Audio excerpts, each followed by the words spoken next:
Materia química culinaria, en cocina y en pastelería. La química culinaria estudia la constitución y las reacciones químicas de los alimentos antes, durante y después de ser cocidos. De esta manera, nos permite controlar las acciones, tiempos y temperaturas a emplear según el caso. Es la manera química de ver qué sucede en nuestras cocinas cuando batimos, mezclamos, maceramos, hervimos u horneamos los alimentos de cada día. Este tipo de estudio nos permite comprender los porqué de las recetas, los detalles que pueden facilitar una elaboración o arruinarla irremediablemente, y lo que hace introduciéndonos en el mundo de la composición de los ingredientes o mostrándonos cómo se ven afectados por los procedimientos que aplicamos, tanto si estamos preparando un simple huevo duro, un bife a la plancha o una espuma moderna salida de un sifón.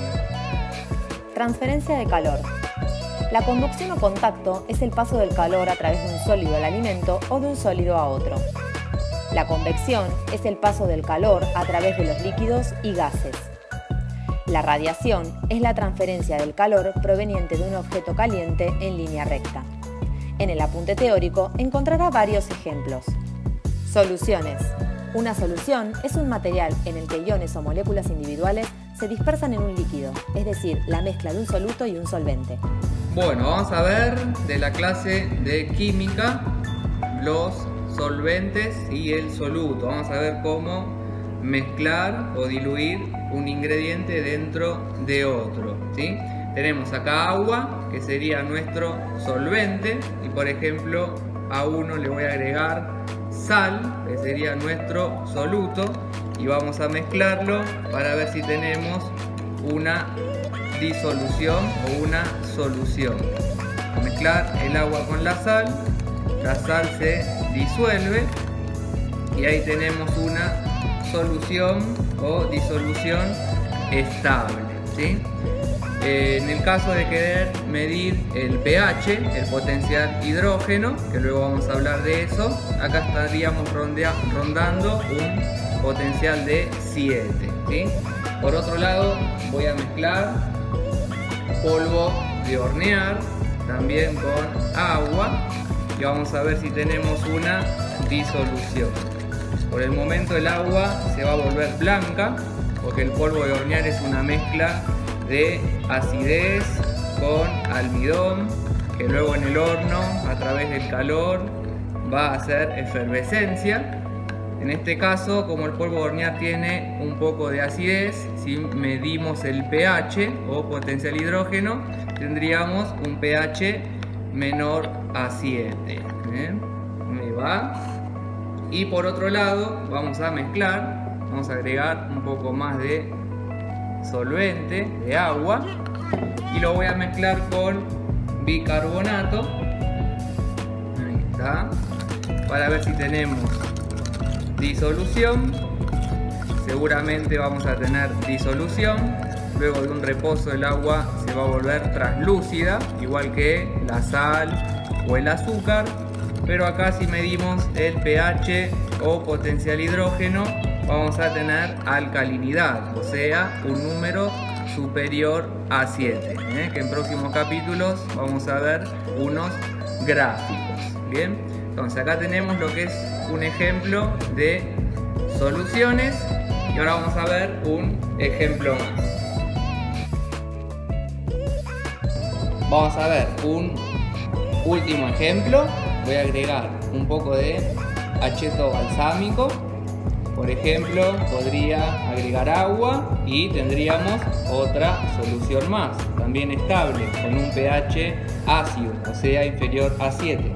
Pero en este caso, en vez de agua, vamos a agregarle a nuestro vinagre, en este caso acheto balsámico, aceite, ¿sí?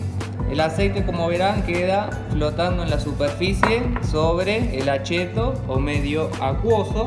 Y acá no tendríamos en realidad una solución o disolución, sino que tendríamos algo que se llama una suspensión. Si yo mezclo el acheto con el aceite, se van a ir formando burbujitas, Esas burbujas o globitos son el aceite que se meten dentro del acheto balsámico. Si yo mezclo el aceite y el agua, o el acheto balsámico o el vinagre, podría ser jugo de limón, por ejemplo una vinagreta, se va a mezclar, ¿sí? No sería estable, esto no es una solución, es una suspensión, que luego en próximas clases vamos a hablar como una emulsión. Si yo dejo reposar el acheto y el aceite, en unos minutos se va a separar, ¿sí? Entonces vamos a ver ahora en unos minutos el resultado de las 4 mezclas. Bueno, tenemos acá el agua con bicarbonato, el agua con sal, están transparentes, no se ven partículas sólidas, dispersas. Tenemos solución, acá tenemos el aceite que se separa del vinagre, esto no es una solución, dijimos suspensión o emulsión, esto no es estable. Y acá seguimos sin disolver, el agua todavía no se vuelve translúcida, hay almidones, tenemos efervescencia, acá no tenemos estabilidad, no hay una buena solución o no hay una solución. La barra de potencial hidrógeno o pH que nombrábamos hace un segundito en las soluciones, disoluciones y en la suspensión, nos indica a través de estos números 7 neutros. Por ejemplo, cuando mezclamos el agua con la sal o el azúcar, siempre el número es aproximado, puede ser un poquito más, un poquito menos. Por ejemplo, el agua con bicarbonato tenemos alcalinidad, o sea que subimos la barra hacia el 14. Y por ejemplo, donde teníamos el aceite con el acheto, o podría ser agua con vinagre, tendríamos un pH ácido, en donde iríamos del 7 hacia el 0, ¿sí? ¿Para qué sirve una barra de pH en la cocina, por ejemplo?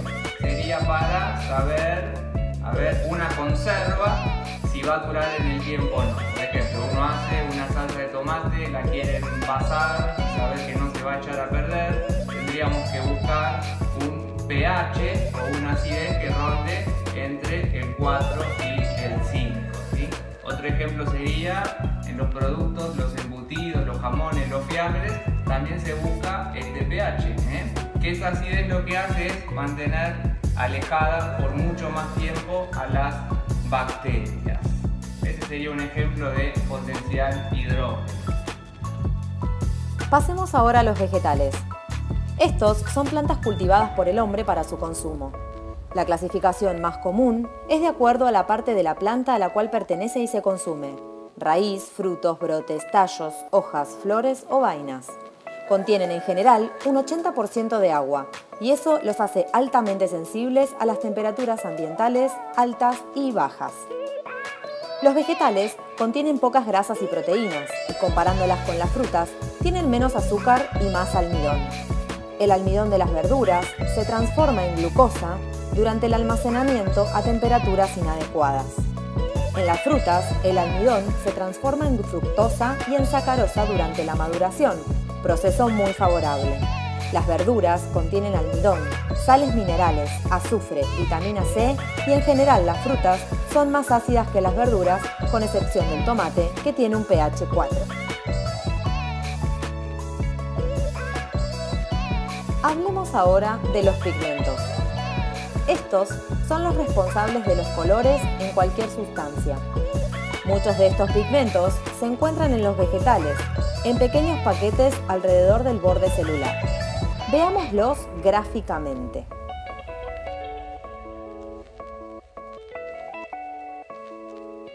Bueno, vamos a ver ahora los pigmentos de los distintos vegetales. Tenemos aquí como ejemplo hojas de color verde, como podrían ser perejil, acelga, espinaca, una radicheta, una rúcula, que es el pigmento clorofila. Luego vamos a cocinar cada uno para ver cómo reacciona. Tenemos por acá de color naranja, por ejemplo, una zanahoria, un zapallo, una calabaza, donde tenemos carotenos o carotenoides. Luego también vamos a cocinar un poco. Y tenemos aquí la remolacha de colores violetas o violáceos, que sería la antocianina. Ahora vamos a ver un poquito qué pasa al cocinarla, ya sea con agua y vinagre, o agua con bicarbonato, y les voy a mostrar también cómo extraer el pigmento de cada uno. Voy a hacerles un ejemplo con el perejil y les voy a mostrar cómo extraer la clorofila. De la misma forma podemos extraer carotenos o antocianina. Vamos a ver cómo extraer la clorofila. Por ejemplo, voy a mezclar ahora perejil con muy poquito de agua. Si quisieran extraer, por ejemplo, el caroteno de una zanahoria, necesitan zanahoria rallada en cantidad, no mixear.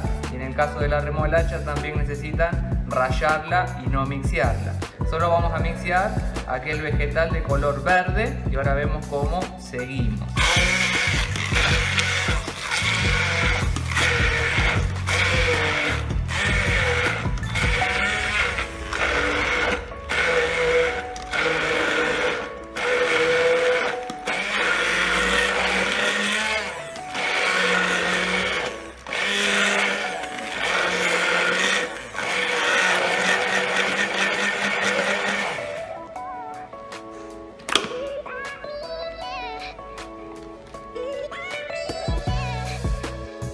Bueno, tenemos acá el perejil procesado. Vamos ahora a extraer su jugo en la parte líquida con un lienzo. Hay que apretarlo bien. Y este líquido lo tenemos que llevar al fuego hasta que hierve.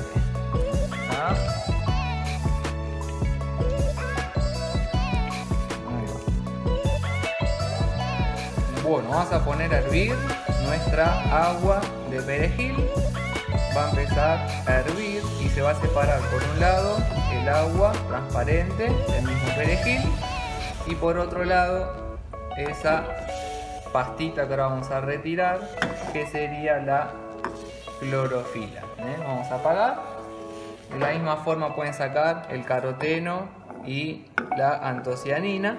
El tema que con la clorofila es más fácil porque se ve bien separado el pigmento. Entonces, esto es lo que sería la clorofila. ¿Está? Bueno, lo que voy a hacer ahora es, con la remolacha, antocianina, voy a hacer lo mismo con acelga y perejil, la clorofila, y voy a hacer lo mismo con zanahoria, el caroteno, en dos aguas distintas y luego vamos a ver los resultados. Voy a poner a hervir antocianina en agua con bicarbonato y también voy a poner a hervir la antocianina en agua con vinagre. Y luego vamos a ver todos los resultados.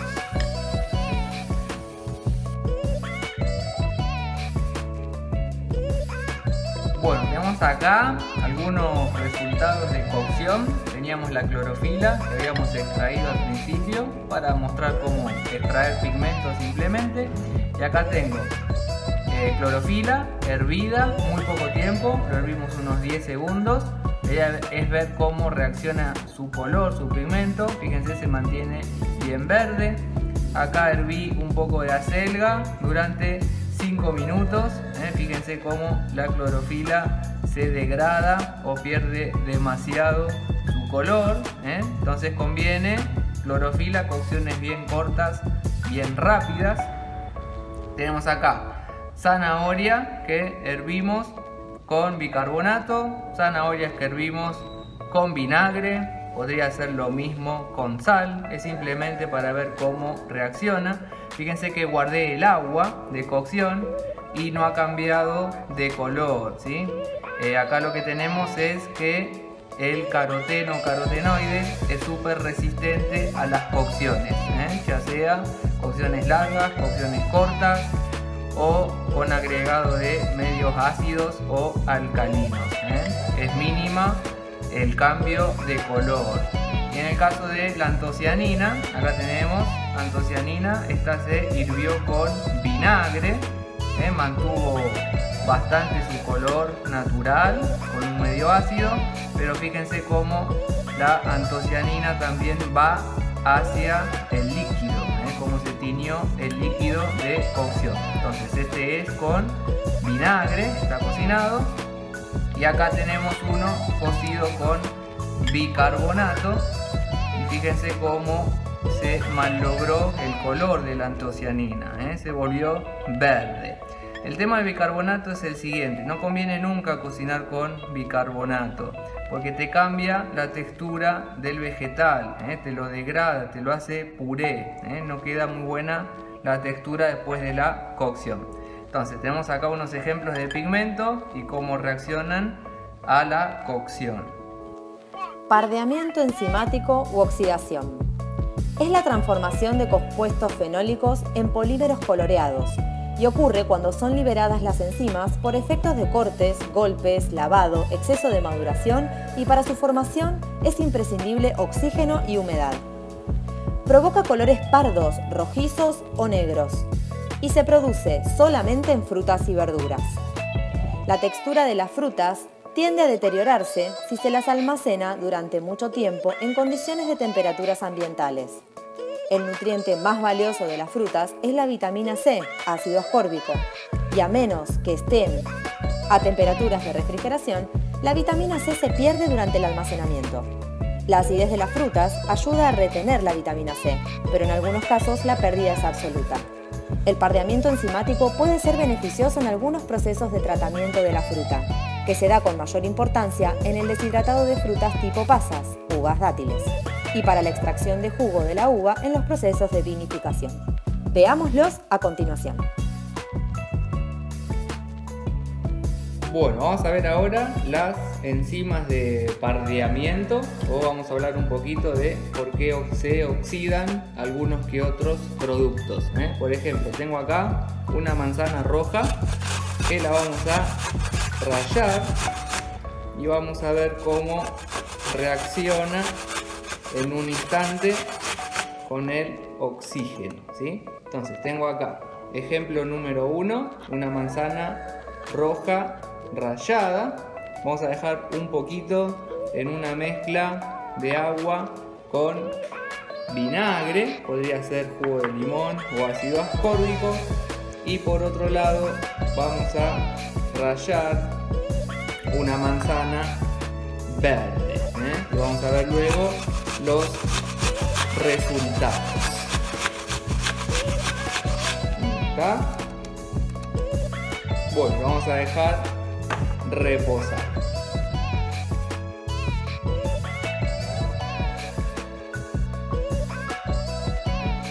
Bueno, acá tenemos el resultado de las manzanas y vamos a nombrar también ejemplos de otros productos. Por ejemplo, acá la manzana roja se oxidó, se oscureció. No pasaron ni 5 minutos. La manzana roja que dejé en agua con limón sigue en su color natural, y la manzana verde todavía sigue casi en su color natural. Todavía no se oxidó, luego se va a oxidar, pero dentro de un tiempo más largo, ¿sí? ¿Qué es lo que pasó acá? Los productos que se oxidan, como por ejemplo podría ser una papa, unos champiñones, también una palta, se oxidan porque tienen enzimas que se llaman enzimas polifenólicas, que tienen fenoles que en contacto con el oxígeno se oscurecen o ennegrecen. Por ejemplo, uno corta papas, también se oxida. Las deja en agua y no se oxidan.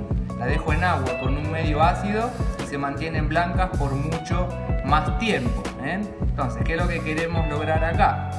Lo que necesitamos saber es que con un medio ácido o agua o frío, inclusive hasta con la cocción, evitamos que esas enzimas se sigan oscureciendo. Pasemos a la gelatina.